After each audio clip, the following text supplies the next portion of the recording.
بسیار سپاسگزاریم و تشکر میکنیم به خاطر همه نعمتهای خوب و مفید و توفیقات ارزشمند و گرانبهایش.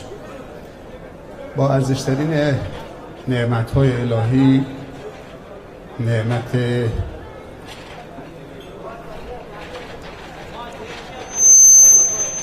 نعمت علم و معلم،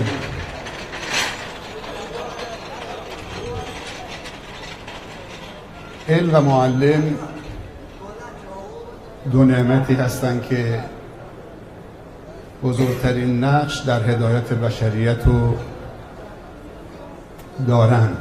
معلم بر اساس علم، آگاهی، معرفت که در حقیقت روشنایی و درخشندگی است، میتواند بندگان خدا را به بهترین، کاملترین، سالمترین، سعادتمندترین، مسئولترین راه ها هدایت بکند. باید سپاسگزار نعمت علم و معلم باشیم. کاملترین علم قرآن هست، در کنارش سنت که مفسر قرآن هست. ان هذا القرآن یهدی للتی هی اقوم. این قرآن انسان را به کاملترین و پایدارترین راه ها هدایت می کند. یعنی قرآن هدایتگر است. برای موفقیت یا برای بینایی یا برای دیدن روشنایی وجود خورشید کافی نیست.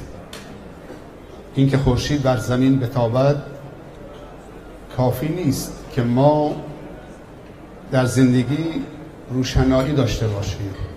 خورشید همیشه داره میتابه، اما خیلی وقتا در اوج درخشش خورشید ما هم دور خواهیم بود، راه و گم خواهیم کرد. در عین حال که خورشید داره میتابه ما هم باید چشممون باز بکنیم. اگر خورشید بتابه تو چشمت ببندید کورید. پس لازم هست برای خوشبخت شدن، راهو پیدا کردن، این که ما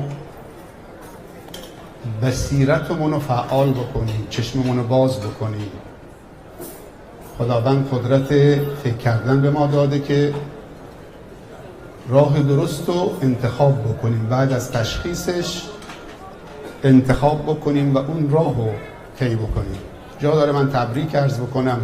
مناسبت برای تبریک خیلی زیاده. ما در آستانه سال خورشیدی نو سال 98 هستیم. امیدوارم که سال 97 رو با خوبی و زیبایی و شادابی سپری کرده باشید. العبرة بالخواتیم، حسن الخاتمه خیلی مهم هست. اگر کوتاهی در اون 365 روز زمانی که در اختیار ما بوده از ما و شما صورت گرفته، باید عذرخواهی بکنیم و به درگاه خدا توبه بکنیم و در آغاز سال نو خورشیدی تعهد بدیم که این 365 روز رو متفاوت میگذرونیم. یک روز رو نباید 365 بار تکرار بکنیم. پیامبر صلی الله علیه و سلم میفرمایند هر مسلمانی که 2 روزش یک نواخت بگذره اون زیان داره میبینه، اون خسران داره میکنه. پس بیایید 365 روز یک روز رو 365 بار تکرار نکنیم. خورشید به خاطر من و تو توقف نمیکنه. به خودمون دل ندیم. اینقدر از خودمون راضی نباشیم که اگر من و تو در جا زدیم خورشید هم متوقف میشه. میگه چون فلانی متوقف شده من صبر میکنم تا فکراشو بکنه، اون موقع که اون بلند شد من حرکت بکنم. خورشید کار خودشو میکنه. خورشید و ماه کارهای خودشونو میکنن. در این نظام هستی زمان و شب و روز دارن به وجود میارن. پس به خاطر عاشق چشم و ابروی من و تو خورشید توقف نمیکنه. ما باید زمان رو دور بزنیم. الوقت کالسیف ان لم تقطعه قطع. وقت مثل شمشیره، اگر قطعش نکرده قطعت میکنه. دیروز دیگه تحت هیچ شرایطی بر نمیگرده. فردا یه روز جدیده. اگر من و تو جدید نباشیم فردا هم مثل دیروز باید حسرتش بخوریم. تا چشم به هم زدید. این قول حکیم عرب در ما صدق میکنه: الا لیت الشباب یعود یوما فاخبره بما فعل المشیب. کاشکی جوانی برمیگشت بهش خبر میدادم که پیری در من چه کارهایی انجام داده. دیگه اون موقع دیگه حسرت و ندامت به درد نمیخوره.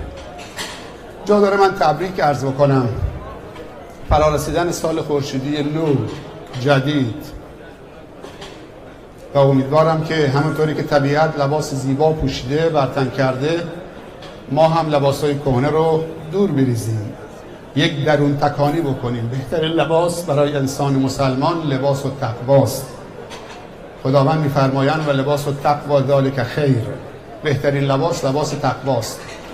این که طبیعت هر سال لباس رو عوض میکنه، برگای کهنه رو میریزه، خزانی ایجاد میشه، برگریزان هست، این برای ماست که ما خودتکانی بکنیم. یک خزانی درون ما هم اون چرک‌هایی که انباشته شده دلها و روح و روان ما رو افسرده کرده، سنگین کرده، اونها رو خودتکانی بکنیم در آغاز سال جدید خورشیدی که طبیعت لباس زیبای سبز رو برتن کرده. ما هم درونمون را سبز بکنیم، درونمون را پاک بکنیم. عمر انسان خیلی کوتاهه، بیایید با غفلت کوتاه‌ترش نکنیم. واقعا عمرمون خیلی کوتاهه، خصوصا امروز که مرگ‌های ناگهانی زیاد شده، مرگ‌های مفاجئ که فرصت هر چیز رو از انسان میگیره. در صدر اسلام سکته نبوده، ایست قلبی و مغزی نبوده. یا در جهاد مردم شهید میشدن یا با بیماری یا مرگ طبیعی، پیری و سالخوردگی. ولی امروز ما مواجهیم با مرگ جوان، با سکته، ایست مغزی و قلبی، حتی ایست پوستی، سکته پوستی. این واقعا یکی از علامات آخر زمانه که پیامبر میفرمایند در آخر زمان مرگ ناگهانی و مفاجئ زیاد خواهد شد. امروز دیگه منتظر نمیشه این سکته ها، همش هم به خاطر که روان ما. چند روز پیش سازمان ملل اعلام کرده بود روز شادی جهانی، روز شادی جهانی. برید در کشورهای اسلامی که این همه ادعا دارن تحقیق بکنید که کشورهای اسلامی چند درصد مردم شادن. کشور ما 10% فقط شادن، با این همه ادعایی که خودمون داریم. دسته که خداوند گفته الا بذکر الله تطمئن القلوب. چطوری در صدر اسلام این همه کار و تلاش و سختی، ولی کسی سکته ثابت نشده، کسی سکته کرده. آمار خودسوزی و خودکشی هم وجود نداره. چقدر امروز آمار خودکشی، خودسوزی تو نسل جوان، چقدر افسردگی، چقدر آسیب‌های اجتماعی. پس بیایید در آغاز سال 98 خورشیدی جدید و نو که طبیعت لباس زیبا برتن کرده، خودمونم یک توبه جانانه. این توبه دو تا حسن داره، یکی برای حسن الخاتمه سال گذشته هست، یکم برای تحویل و آغاز سال جدید، استقبال از سال جدید. هنوز دیر نشده، هنوز 16 17 در اول سال جدیدیم. بیایید کارهای بزرگ انجام بدیم. دنیا میدانی است برای به نمایش گذاشتن هنرهای زیبا، دنیا میدانی است برای به نمایش گذاشتن عاطفه های زیبا، دنیا میدانی است برای به نمایش گذاشتن شکر خدا، همفکری، همدلی، همراهی، همدیگر رو سیراب بکنیم از محبت. هر چیزی که فاصله میندازه بین مسلمان ها، چه مذهب باشه، من نه مذهب سنیش قبول دارم نه شیعش، فقط دین خداست. مذهب انسانیته، چه قومیت باشه، چه حزب و گروه باشه، هر چیزی که ما رو از هم دور بکنه باید دورش بریزیم. هر چیزی که سبب تقابل بشه باید باش مبارزه بکنیم. این همه خوبی، دنیا رو از زوایای مختلف ببینیم. دنیا مزرعه آخرته، دنیا میدانی است برای نقاشی‌های زیبا، نقاشی‌های زیبا بکشیم، تابلوهای زیبا طراحی بکنیم، این قلمی که دستمون دادن در زندگی نقاشی های زیبا بکش تا همه بهت به به بگن، تبارک الله بگن. تو که میتونی نقاشی های قشنگ بکشید، تو که میتونی الگوهای خوبی باشید، تو که میتونید با تعاملت، با برخوردت، با مفید بودنت، با خیرخواهیت، با مهربانیت برای خواهر و برادرت، برای نسل آینده. کشور ما یک کشور جوونی است. اگه میهنمون رو دوست داریم، کشورمون رو دوست داریم، خاکمون رو دوست داریم، وطنمون رو دوست داریم، نسل آینده کشورمون، فرزندانمون، نور چشمانمون رو دوست داریم، همه دست به دست هم، کسی رو حذف نکنه. امشب عروسیه، عروسی دو تا نور چشم ما، دو تا عزیز ما. یک کمی دیر شد، وگرنه خواهش میکردم از دو پدر بزرگوار عروس و داماد که دست 10 نفر دیگه هم میگرفتن اینجا کنار پسر و دخترشون میلاد میگذاشتن، اونا رو هم شریک میکردن در عروسی خودشون. چقدر زیباست این عروسی، چقدر سالم این عروسی، چقدر جذاب این عروسی. یعنی عروسی شاد نمیشه مگر اینکه خواننده سکران باشه، مست باشه، به زنهای ما بگه دستا رو ببرید بالا، زن و مرد برقصن، همه لایبال و غافل باشن. مگه عروسی جشن عفت نیست؟ میگه شب جمعه رو انتخاب نکردیم برای جشن عروسی بچه هامون؟ میگه وقتی میخوایم دختری که حرامه برای یک پسری، میخوایم به خواستگاری بریم، تو جلسه عقدش، تو سفره عقدش از یک شیخ محترمی، از یک قاضی محترمی، از یک امام جمعه محترمی دعوت نمیکنیم بیا صیغه عقد دختر و پسر ما رو بخون؟ مگر با نام خدا این دختری که حرامه و این پسری که حرامی برای همدیگه حلال نمیشن؟ چطوری برای حلال کردن نام خدا لازم هست و برای جشن اون؟ هدف از فلسفه ازدواج به عفت رسیدن، حفظ شرم و حیاست، پاکدامنی بچه های ماست. اگر بچه های ما پاکدامن شدن، با شرم و حیا شدن، حیا بر اونها حاکم بود بر زندگیشون، نسل های آینده نسل پاکی خواهد شد، نسل مسئولیت پذیری خواهد شد، نسل مفیدی خواهد شد، نسلی که ریشه پاک داره. حکیم عرب میگه الام مدرسه اذا اعددتها اعددت نسلا طیب الاعراق. مادر مدرسه است که اگر اونو ساختید، بهش پرداختید، نسل ریشه‌داری خواهید داشت.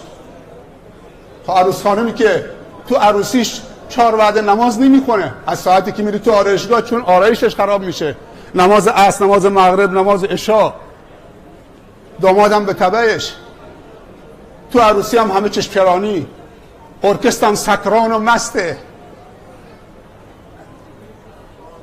اگر جشن عفته، تا آخرش باید این عفت و شرم و حیا تداوم داشته باشه. اما نام خدا لازم داریم. حتی خیلی از علما وقتی صیغه عقد میخونن دست دامادو میگیره، میگه 10 بار صلوات بفرست، بعد میگه 10 بار استغفار بکن، 10 بار کلمه توحید بگو. برای چیه؟ و یه هفته بعدش جشن عروسیه. نه، خدا دیگه اینجا و دین اینجا نباید مانع شادی ما بشه. کدوم شادی؟ کدوم شادی؟ که از چه شادی داری صحبت میکنی تو جشن عروسی؟ وقتی هفته اول زفافت با بی‌عفتی داری برگزار میکنید، همه سکرانن، همه مستن، همه آمدن تلاشون رو نشون بدن، لباسشون رو به رخ دیگران بکشن. این مراسم کجاش اشکال داره؟ بچه های عزیزمون که اناشید رو خوندن، خیلی پرمحتوا، خیلی شاد، با همون موسیقی تنها که مشکلی نداره اگر پرمحتوا باشه. شما یه لحظه بعضی موقع گوش میدید تو عروسی هایی که میرید که چه حرفای زشتی دارن میزنن، اصلا تر و ته نداره. یعنی عقل ما رو به بازی گرفتن، به ما دارن توهین میکنن تو عروسی ها. این عروسی خیلی سالم، خیلی عالی، خیلی با کلاس. اونم شب هفته اول ازدواجشون. انتظارمون از این عروسی ها اینه که فرزندان سالم تحویل جامعه بدن. ما در کشورمون بین 10 تا 15 میلیون جوان تو ترافیک ازدواج داریم. سن بلوغ داره پایین میاد، بلوغ زودرس، ازدواج دیررس، دور. به این جوانان رحم بکنیم. یعنی 15 میلیون بمب هسته‌ای، بمب اتمی، اینا که منفجر بشه دیگه شهوت کاری به شیخ و ملا و آخوند و نمیدونم تاجر و مسئول نمیشناسه با فقیر. شهوت وقتی طغیان میکنه همه رو نابود میکنه.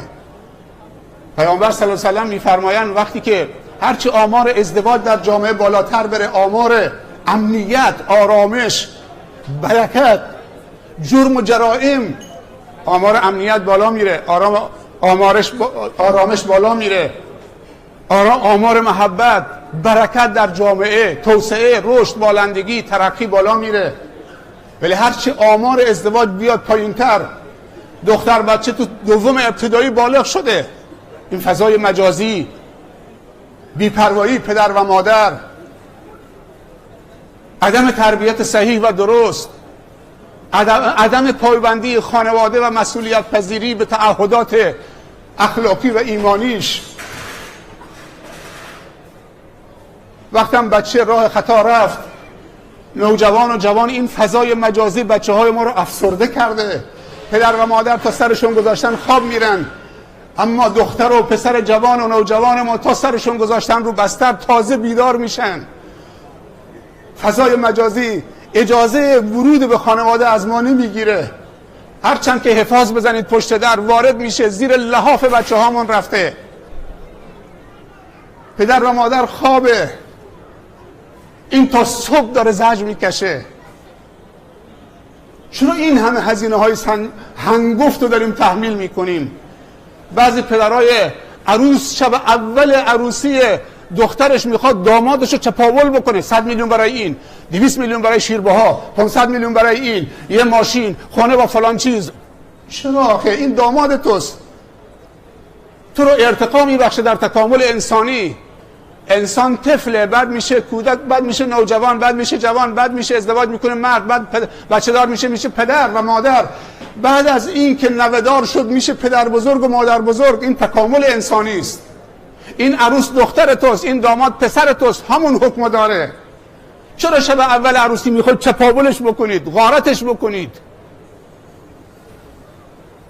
اگه میخوای پوز بدید بیا یه مدرسه درست کن. استان هرمزگان ما 900 فضای آموزشی تخریبی داره. جناب آقای مدیر کل اینجا نشسته.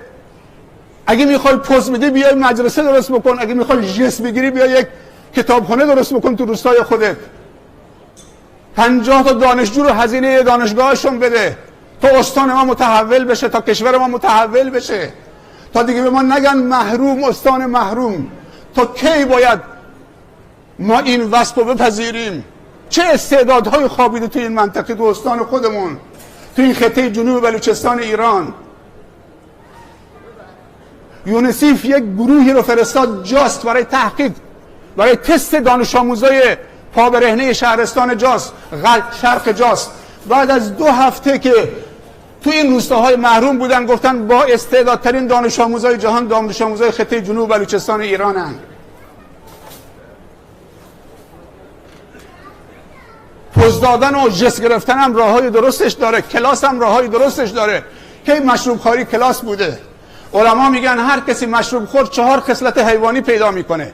اولی که مشروب و این ام الخبائث وارد افکارش شد، وارد خون و پوست و استخوان و مغز و اعصاب شد، تبدیل به روباه مکار میشه، مکر میکنه.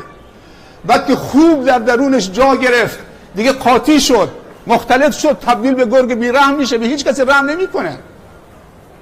دیگه خنجر میکشه، لباس از تنش در میاره تو عروسی ها.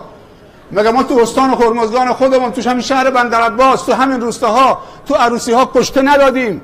50 تا داماد بود، 4-5 هزار نفر آدم بود، 1500 نفرشون جوانای شیعه بودن، مسئولین بودن، علمای تشیع و تسنن. واقعا یک مهرجانی بود، یک همایش همزیستی و دوستی و مهربانی و همفکری و همدلی و همراهی بود.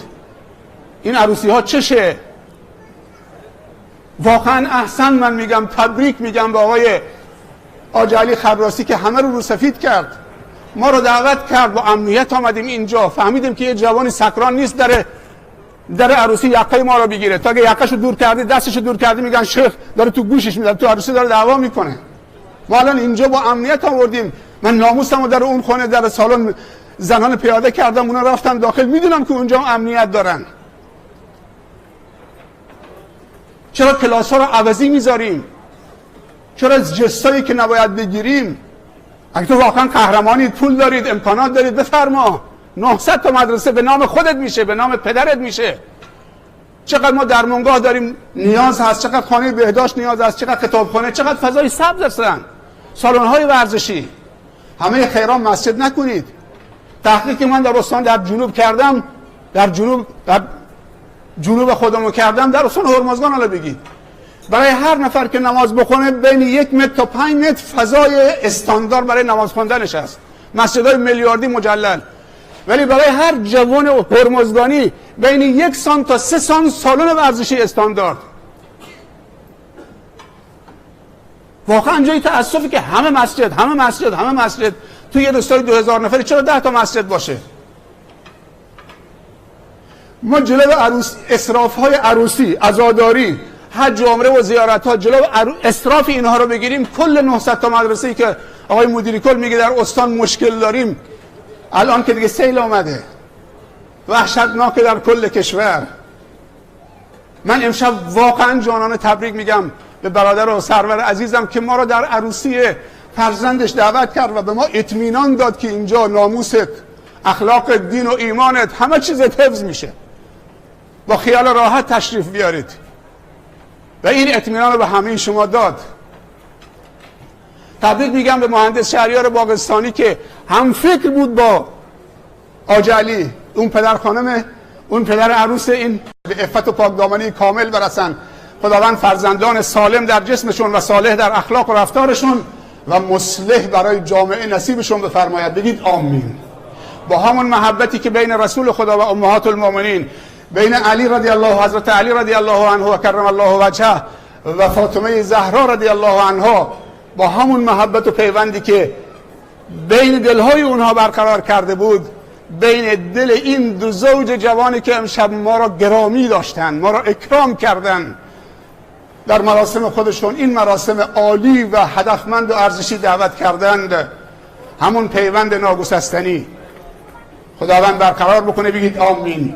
خداوند تمامی جوانایی که در کشور عزیزمون نتونستن ازدواج بکنن، اسباب ازدواجشون رو میسر و آسان بگرداند. بگید آمین. امیدوارم که خداوند چه شما و خانواده محترمتون و فرزندانتون و دلبندتون و جگرگوشه هاتون و همه دوستان و علاقمنداتون رو در همه امور و شؤون زندگی روسفید و سربلند و پیروز و سعادتمند و خاتمه به خیر بگرداند. بگید آمین. از این عروسی امشب با دنیای از ایمان، قلبای مالامال از ایمان و آرامش به خانه هاتون بر بگردید. هدیه این عروسی آرامش قلبی شما باشه. دست ناموست بگیرید برید که ما تو همین عروسی ها 2 تا جوان آمدن تو عروسی همدیگر رو چه خنجر زدن. تو بعضی از عروسی ها با شمشیر زدن گردن طرف رو انداختن جلو پاش. یعنی هنوز داماد رفته دنبال عروسش که بیاد، هنوز از آرایشگاه برنگشته، تو کوچه بهش زنگ میزنن نه یا تو عروسی که اینجا به جای شیرینی اینجا داره سنگ میاد، تکه آجر میاد، هر کسی شکمش گرفته، رودش گرفته. عروسی واقعا جای آرامش هست. عروسی مردم رو خراب نکنن. بزرگا شرکت بکنن تو عروسی ها تا کوچکتران نتونن، تا اونهایی که نگاه های بد دارن به عروسی های مردم نتونن عروسی های مردم. توصیه منم اینه که صاحب عروسی هم عروسی های سالم برگزار بکنن. این گروه اناشید شمس الدین سرودی هست، یکی از بهترین گروه های استان ما. اهل جزیره کشمن گروه سماک هستن، گروه آقای رحیم هست در کوخرد و گروه های دیگه خیلی عالی. به روز شاد با هزینه هایی کم، فقط هزینه باند و بلندگو، شاید بعضی موقع ماشینشون که بخوان از اونجا بیان دیگه هزینه‌ای چه آنچنانی هم دریافت نمی‌کنن، ولی چه مجالستون رو شاد می‌کنن. عالی. کرامت جلسه هم حفظ خواهد شد. پس اولین خصلتی که انسان با شراب میخوره روباه مکار میشه، بعد گرگ میشه، بیرحم میشه. وقتی که مستی و نعشگی از سرش در میره تبدیل به خرس تیر خورده میشه. هنوز داره عربده میکشه ولی مثل خرسی که تیر خورده. وقتی دیگه کامل از سرش در رفت مثل موشی میشه ترسو که دنبال سوراخ میگرده. باید خودشو قایم بکنه، مخفی بکنه، متواری بکنه. دیگه نه آبرویی براش مونده، نه حیثیتی، نه شرفی، نه انسانیتی، نه حرمتی، نه مالی، نه چیزی. اصلا همه چیزو از دست داده. پس این ام الخبائث نباید چه به حلقوم جوانای ما بره. بزرگترا واقعا باید مسئولیت پذیر باشن، به داد این نسل جوان برسن. همه در کمینن که سرمایه های ما رو از ما بگیرن. در خاتمه عرایزم جا داره که اشاره بکنم به سیل این مصیبتی که ما الان تو عروسی داریم. شادی میکنیم، جشن بچه هامون میگیریم، ولی نزدیک به 25 تا استان کشورمون، بعضی شهرها، بعضی روستاها کامل زیر آبن. نمیتونیم اینجا بزنیم و برقصیم و عربده بکشیم و از اونها غافل باشیم. اونها هموطنهای ما هستن. پل دختر و معمولان و بعضی شهرها اصلا 2 هفته است که هنوز جاده باز نشده. لرستان، خوزستان، استان فارس، استان گلستان، مازندران، خراسان شمالی و واقعا به داد این عزیزانمون با دعای خیرتون تو عروسی برای اونها دعا بکنیم. خدا بهشون صبر بده، خدا بهشون صبر بده، خدا بهشون صبر بده. واقعا مردم به نمایش گذاشتن مهربانی رو، تراحم رو. آفرین بر مردم خوبمون. خیلی جاها شاید اصلا دولت نتونست ورود بکنه ولی مردم هوای همدیگه رو داشتن. فیلم ها خیلی تکان دهنده است. احساسات همون روزای اول فروکش میکنه، اما بعد از 1 ماه دیگه کسی سراغ اونها نمیره. اون موقع دیگه احساسات رفته. بعضی انسان ها رو ماشین بودن، با ماشین با بچه هاشون داخل ماشین، رو ماشین تو همین رودخونه داشت میرفت. بعضی خونه رو سرشون با هم. واقعا صحنه دردناک است. خدا خوشش نمیاد که نصف بشقاب الان ما اینجا بخوریم، نصفش تو زباله‌دونی برزیم. من خواهش میکنم که برنج رو کم بکشن. اگر نیاز پیدا کرد بعد دوباره بکشه که حداقل نصفش نخوریم، نصفش تو زباله بره، که ما از این اسراف هم در امان باشیم. نوش جانتون. اما هر کدوم از ما به اندازه 1 پرس غذا برای اونها بفرستیم. از هر کانالی که خودت اطمینان دارید. امروز هر کسی دوستی داره تو هر منطقه‌ای. از هر کانالی که اطمینان داره این پول رو به دستشون برسونید. انجمن‌های خیریه، مسئولین، هلال احمر، مردم، تشکل‌ها، همه دست به دست هم. این عروسی یک هدیه به سیل زدگان بفرسته. این عروسی هر 1500 نفر 2000 نفری که خواهرها و برادر آمدن، هر کدوم 100,000 تومان 50,000 تومان تو هر صندوقی میندازه. شرط نیست الان تو صندوق جلوی شما بچرخونن. هدیه این عروسی به برادران و خواهران سیل زده های عزیزمون که واقعا ما باشون همدردیم. خدا هر چه زودتر آبها رو فروکش بکنه، بره آب مسیر خودش طی بکنه، به دریا بریزه و امنیت و آرامش و خوشحالی بر بگرده به این عزیزانی که واقعا دل ما الان چه داره زار گریه میکنه به خاطر این عزیزان. همدردی داریم میکنیم. حداقل کاری که میتونیم بکنیم، شاید حضور ما تو مناطق خیلی نیاز نباشه، ولی دعای خیر ما و امکاناتی که براشون میفرستیم. از حوصله همتون تشکر میکنم. اگه شاداماد هست من اینجا 1 دقیقه بیاد بالا. میلاد نیومده؟ خب بعد میبینیمش انشاءالله. مجددا از حوصله همتون تشکر میکنم. بفرمایید بسم الله فراموش نکنید. نوش جانتون. از همه دستاندرکارانی که این برنامه رو شاد و